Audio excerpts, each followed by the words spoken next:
Have you ever hesitated when your baby cried? Should I pick them up right away? Or should I let them cry for a while? Every parent has faced this question. Crying is part of every parent's daily life. Babies cry when they are hungry. They cry when they are tired. They cry simply because they need comfort. At first, it feels normal, almost routine. But behind those tears, there is always a message. One day, a question rises in your heart. If I comfort my baby every time, will I spoil them? Or if I don't, will I hurt them emotionally? This small question feels simple, but it carries great weight for your child's future. Then another voice comes in. Honestly, I can't respond every single time. I'm exhausted. Maybe it's okay to let them cry a little. And when people around you say, you shouldn't pick them up too quickly, they need to learn, your doubts grow even stronger. This is when research and experts step in to guide us. From Healthy Children, the official site of the American Academy of Pediatrics. You cannot spoil a young baby with attention. In fact, babies who get quick responses cry less overall. A 2023 article from Inspire the Mind reported babies who were repeatedly left to cry in infancy had twice the risk of emotional and behavioral problems by the age of 5. Psychology Today also warns us the cry it out method overstimulates the brain's stress system. This may damage a child's ability to regulate emotions and form relationships later in life. And a study shared in The Guardian in 2022 gave us a practical tip.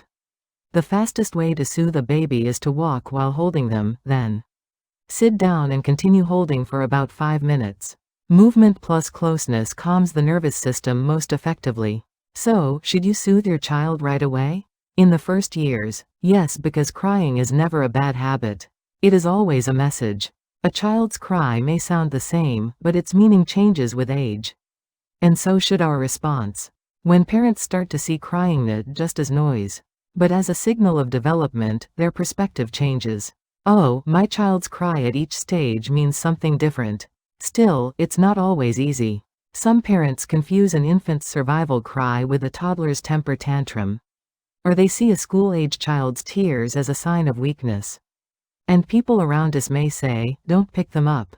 They need to toughen up. These voices make us doubt ourselves. But science and psychology become our allies. Infants at this age, crying is 100% survival signal.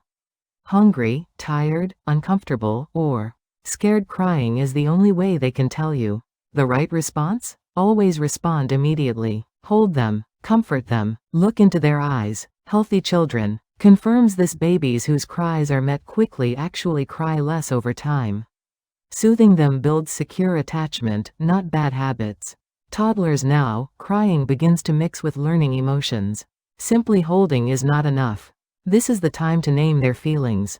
You're upset. You felt scared. John Gottman's research on emotion coaching shows children whose parents label and validate feelings grow better social skills, stronger self-control, and even higher academic success. So in toddlerhood, the best response is hold, name the feeling, show empathy. School age. Once children reach school age, they must practice self-regulation. That means parents should not always soothe right away. Try a short pause, just 3 to 10 seconds. Then, offer empathy and guidance. I see you're angry. I understand. Can you tell me what happened in words? This approach trains the brain's prefrontal cortex, the area for reasoning and control. It helps the child practice calming down, with the parent's support nearby. At this point, many parents realize the real challenge is not the child's cry, but our own impatience and fear. Sometimes we fail. We ignore the cry, then regret it. Or we overreact and feel guilty. But remember the wisdom. Small patience removes great sorrow. Each pause, each mindful response, is shaping not only your child's growth but your own growth as a parent. So, should you soothe your child right away? It depends on their age. Infants' immediate comfort and closeness.